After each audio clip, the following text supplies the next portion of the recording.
Ce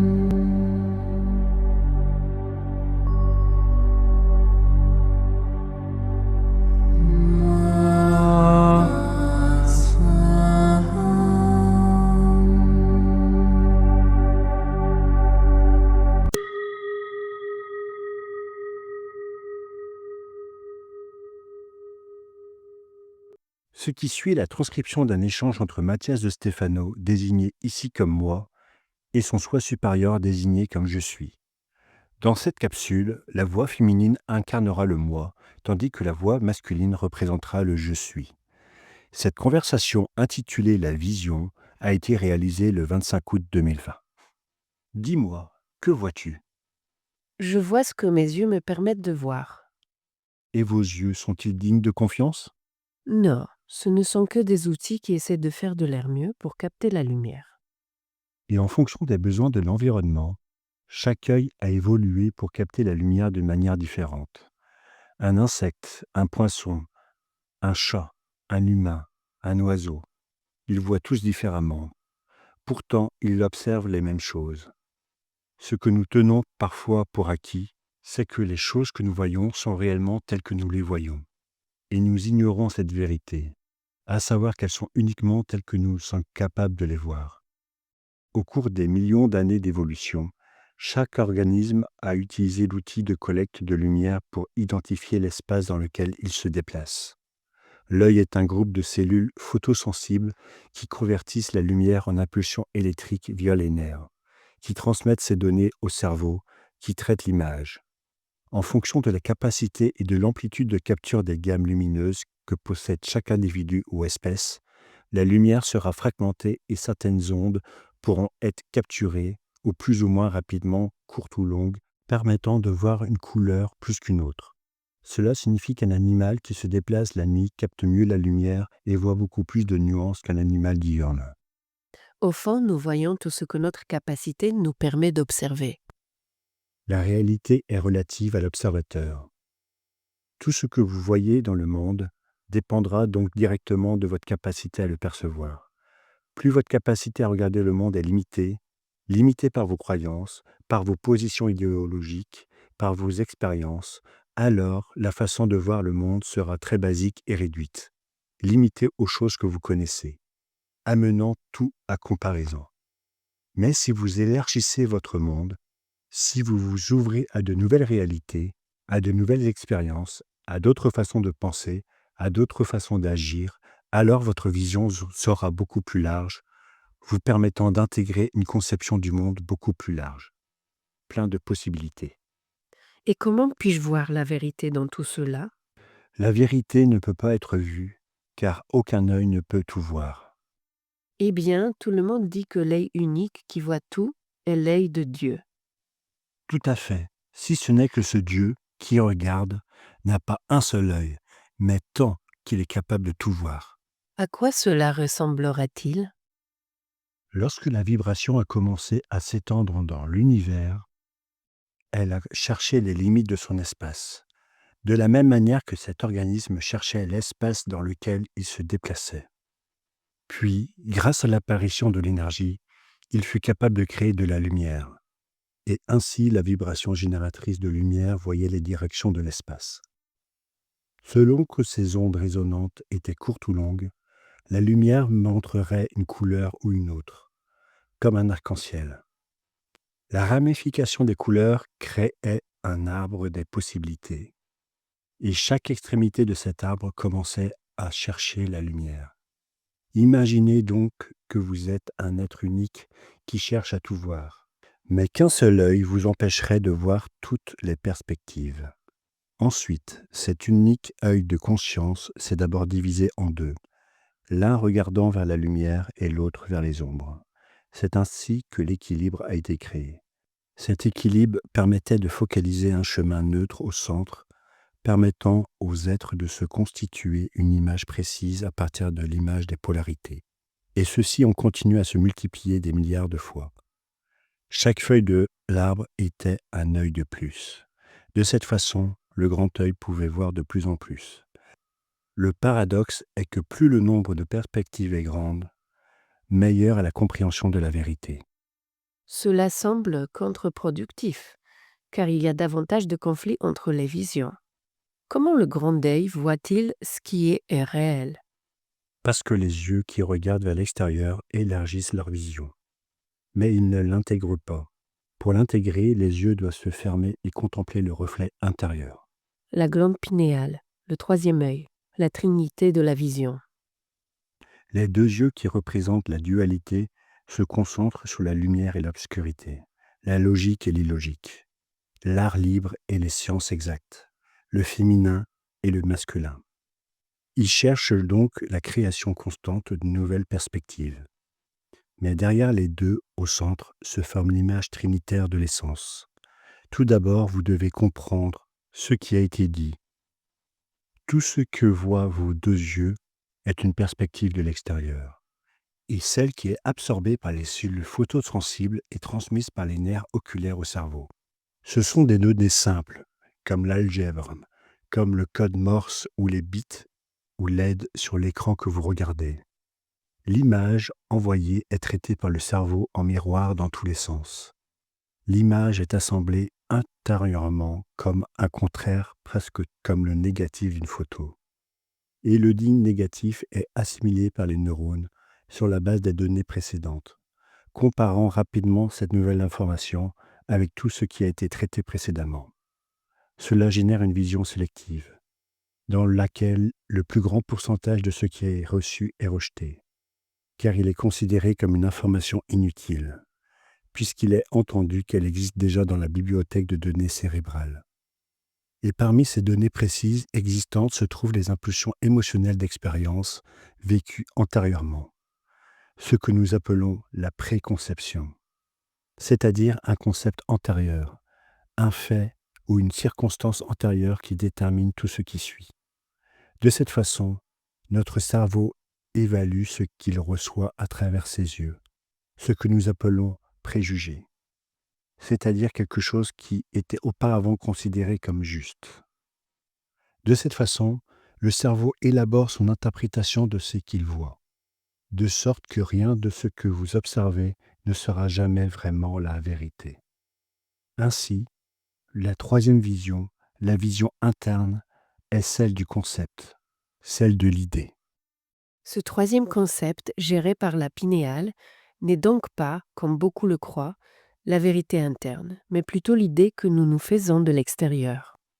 Il est très poétique de décrire le regard interne comme le vrai. Mais la vérité est que la pinéale est chargée de réguler l'idée, pas la vérité. Pour cette raison, l'unité n'est possible qu'à partir de la Trinité, selon 3 points de vue. C'est pour cette raison que le grand œil est toujours placé au milieu d'un triangle ou d'une pyramide. C'est le symbole de Dieu, mais aussi du concept de base des philosophies appelées franc-maçonnerie et lumière, non? Laissons ce sujet pour une autre fois, car il nous éloignera du concept d'aujourd'hui. Nous en reparlerons plus tard. D'accord.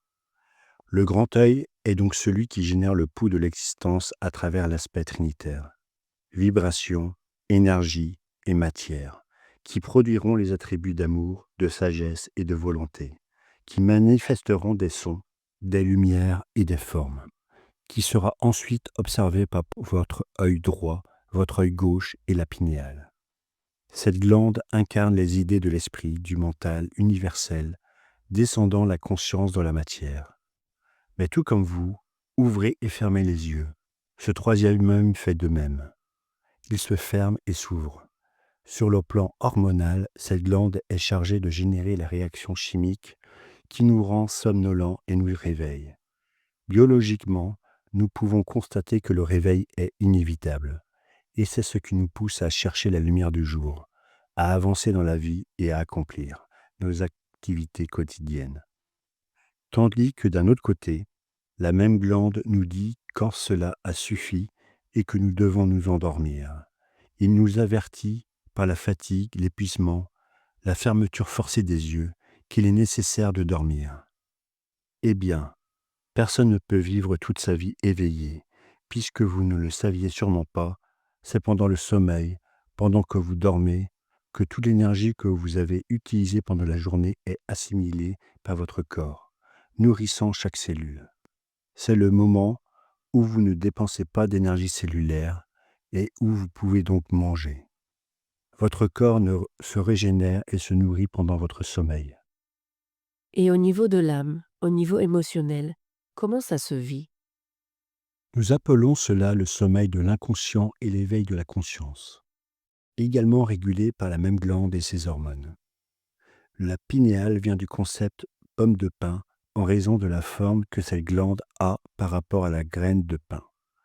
Le symbole de cette graine représente une spirale ascendante et toroïdale qui ouvre toutes les possibilités de l'âme, comme un arbre qui pointe vers le ciel et est donc lié à la connexion divine. Pour cette raison, il a été interprété tout au long de l'histoire que ce centre de pouvoir est celui qui nous permet de nous connecter avec les autres plans et la divinité. Et d'une certaine manière, c'est le cas, en nous faisant rêver dans le monde des idées ou en ramenant nos rêves à la réalité. Mais revenons à l'essentiel, dormir et se réveiller. Tout comme en biologie, l'âme a aussi besoin de temps d'éveil et de sommeil. Elle a aussi besoin de dormir. Les périodes d'inconscience sont pour l'âme une sorte de rêve dans lequel elle est chargée d'expériences à travers des erreurs et des réussites, des rêves vivants et des cauchemars. Ainsi, au moment de l'éveil, la puissance de toutes ces expériences est intégrée, donnant la force d'affronter la transformation de la vie. Personne n'est pleinement conscient toute sa vie. Et de plus, la nature ne cherche pas à ce que vous le soyez, ni la divinité à ce que vous le soyez. Parfois, vous avez besoin de dormir. Vous ne devriez pas vous juger parce que vous avez sommeil ou que vous êtes réveillé. C'est naturel. Vous ne pouvez pas juger les autres parce qu'ils dorment pendant que vous vous réveillez.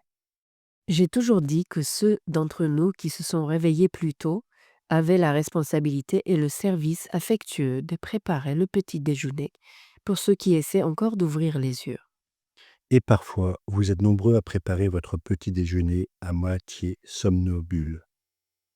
Eh bien, beaucoup d'entre vous se réveillent et vivent encore leurs rêves avec l'oreiller collé à mon visage. C'est vrai, cela m'est arrivé plusieurs fois. C'est normal.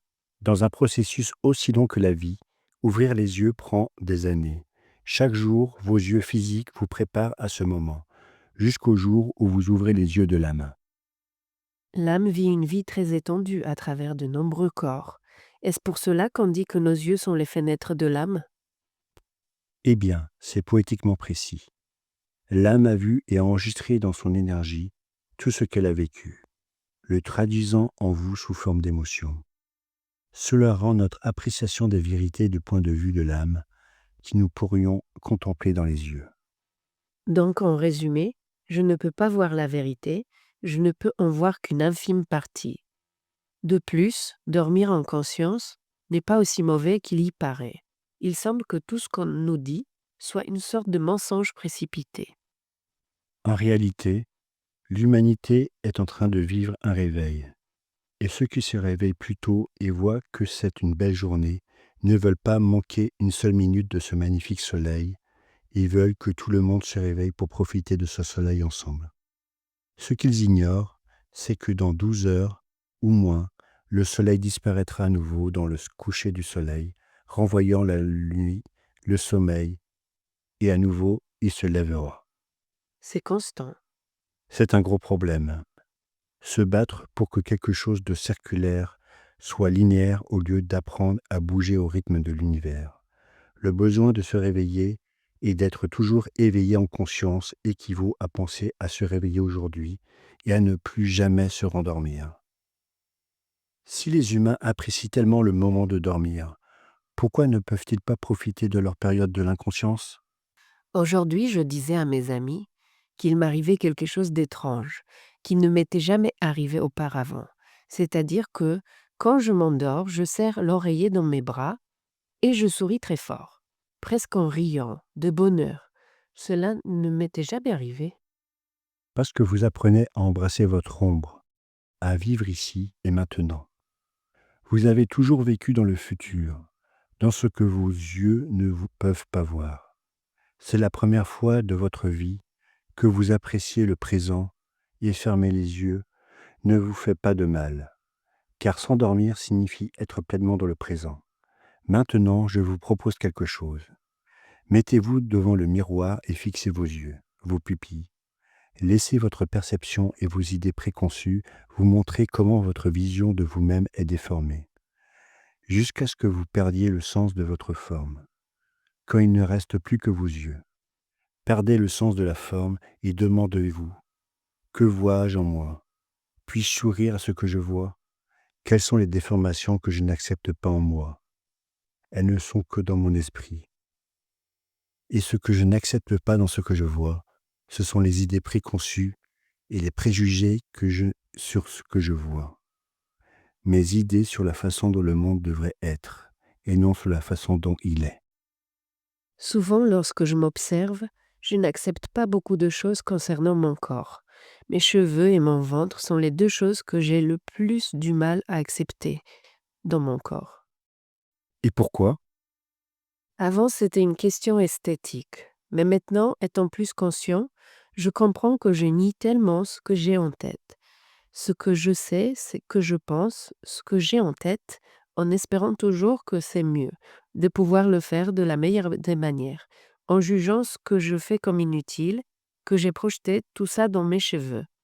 Et d'un autre côté, je vois les émotions comme un frein. Même si je me manifeste comme très mental, je suis trop émotif et je n'arrive pas à gérer beaucoup de choses que je ressens et à les libérer, ce qui résume ma vision du ventre. Votre cerveau considère donc ces deux aspects comme négatifs, car il existe une idée préconçue selon laquelle vous ne serez jamais ce que l'on attend. Vous chercherez toujours quelque chose de mieux, et vous voyez l'émotion comme un obstacle pour y parvenir. Oui, Maintenant que vous l'avez vu, vous y prenez conscience, et chaque fois que vous touchez vos cheveux, vous lui parlez de votre éveil de conscience, de votre capacité à vivre le présent.